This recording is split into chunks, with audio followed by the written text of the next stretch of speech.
Assalamualaikum warahmatullahi wabarakatuh. Selamat pagi dan semangat pagi, mahasiswa Universitas Terbuka dimanapun berada. Pada minggu ini adalah minggu kelima, saudara untuk belajar. Dan saya ingatkan lagi, pada minggu kelima ini ada tugas dua yang harus saudara kerjakan selain diskusi dan tugas lainnya. Pada sesi kelima ini atau minggu kelima ini, materi kita adalah manajemen kualitas jasa. Kualitas merupakan komponen utama dalam persaingan bisnis barang dan jasa. Manajemen kualitas adalah fungsi bisnis yang mengidentifikasi kebutuhan dan keinginan yang tidak terpenuhi. Menentukan pasar target yang di situ organisasi dapat memutuskan produk, pelayanan, dan program yang tepat untuk melayani pelanggan dengan cara yang terbaik. Pada saat ini, kepemimpinan pasar hanya dapat diperoleh dengan penciptaan kepuasan pelanggan melalui inovasi produk, kualitas produk, dan layanan produk. Setelah mempelajari materi ini, saudara diharapkan dapat menjelaskan pengertian kualitas pada industri layanan, model konseptual total quality management dalam kualitas jasa atau layanan, komunikasi dan manajemen, dimensi kualitas pelayanan, kualitas layanan atau serve qual, pemulihan layanan, pelanggan dan kepuasan dalam total quality service, pengertian evaluasi kualitas layanan, service quality dan service preferensi. Kualitas merupakan kekuatan dalam mencapai keunggulan bersaing, baik bagi perusahaan manufaktur maupun perusahaan jasa. Kualitas layanan bahkan lebih dituntut oleh perusahaan manufaktur maupun perusahaan jasa. Layanan yang dimaksudkan di sini bukan hanya produk jasa yang diberikan, namun layanan yang dimaksud juga mencakup penyampaian produk tersebut ke tangan pelanggan. Total Quality Service atau TQS merupakan manajemen kualitas secara menyeluruh atau TQM yang diterapkan untuk industri jasa yang merupakan kerangka kerja terintegrasi yang meliputi semua dimensi yang penting. Isu-isu yang ada dalam TQM tersebut ditransfer ke dalam keunikan organisasi atau perusahaan jasa. 5 gap yang dapat dijumpai dalam model kualitas layanan. Gap pertama adalah ketidaktahuan terhadap apa yang diinginkan pelanggan yang disebabkan adanya perbedaan mengenai apa yang diharapkan oleh pelanggan dan apa yang dipersepsikan oleh manajer.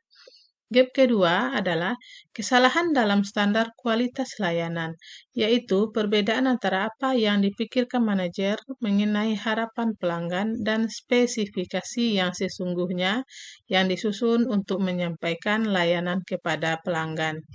Gap ketiga adalah perbedaan kinerja layanan, yaitu perbedaan antara spesifikasi layanan dan layanan yang sesungguhnya diberikan. Gap keempat adalah perbedaan mengenai apa yang telah dijanjikan oleh pemberi jasa kepada penerima jasa dengan apa yang sesungguhnya disampaikan kepada penerima jasa atau pelanggan. Gap kelima, perbedaan antara layanan yang diharapkan dengan layanan yang diterima oleh pelanggan.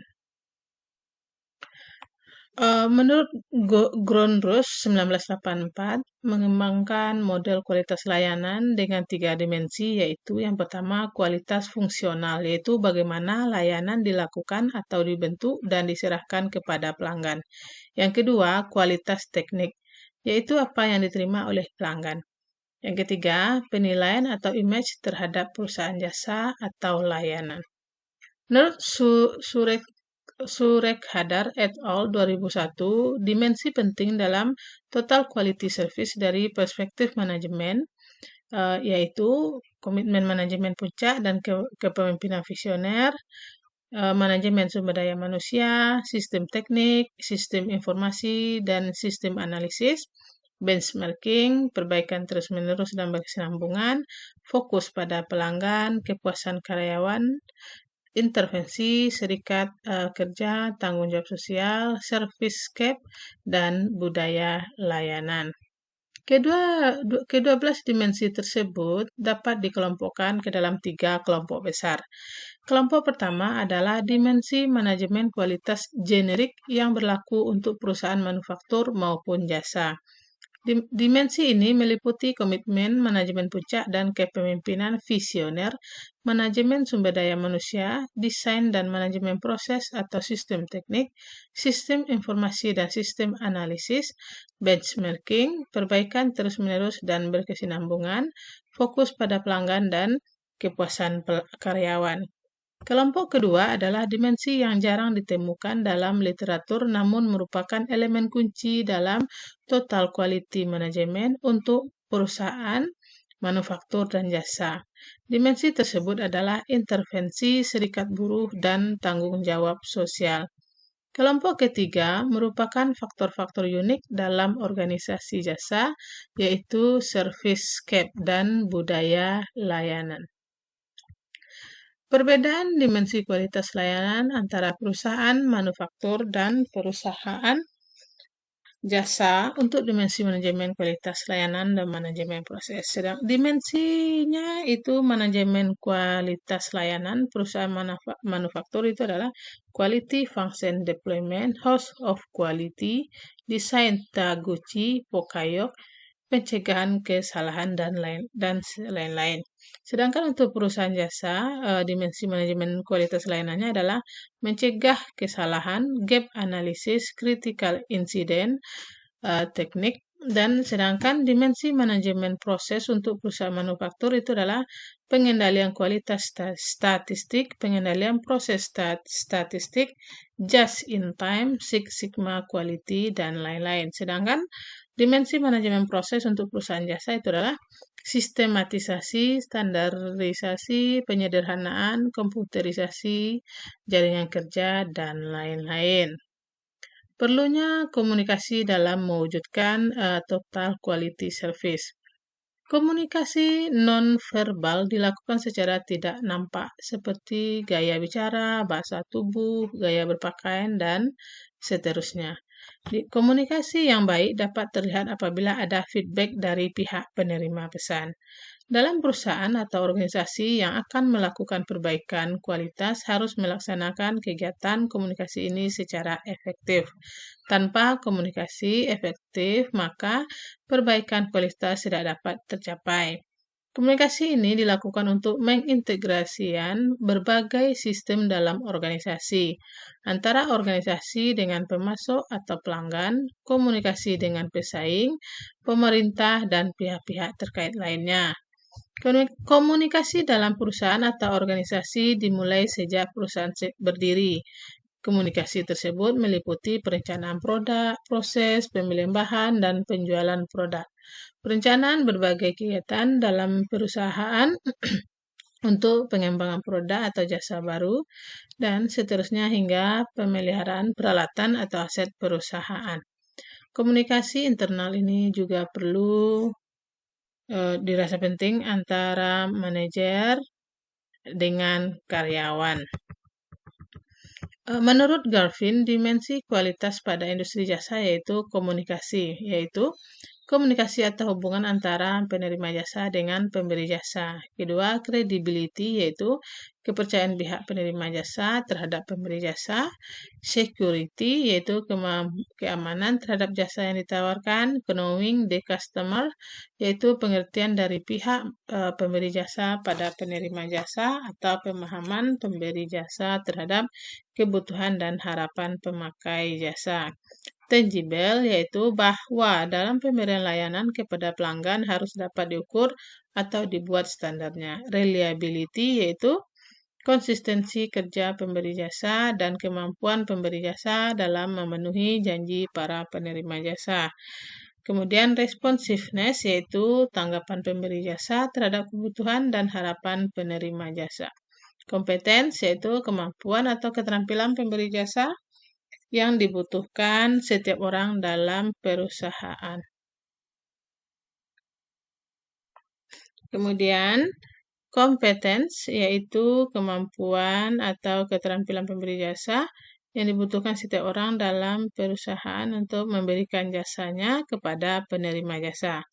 Akses yaitu kemudahan pemberi jasa untuk dihubungi oleh pihak pelanggan atau penerima jasa. Courtesy yaitu kesopanan, respect, perhatian, dan kesamaan dalam hubungan personil. Dimensi kualitas layanan menurut para ahli yaitu yang pertama, Lehtinen 91 menyatakan bahwa kualitas layanan merupakan kualitas interaktif, kualitas fisik, kualitas korporasi. Menurut Grundros 1984 menyatakan bahwa kualitas layanan meliputi teknikal, fungsional, reputasional.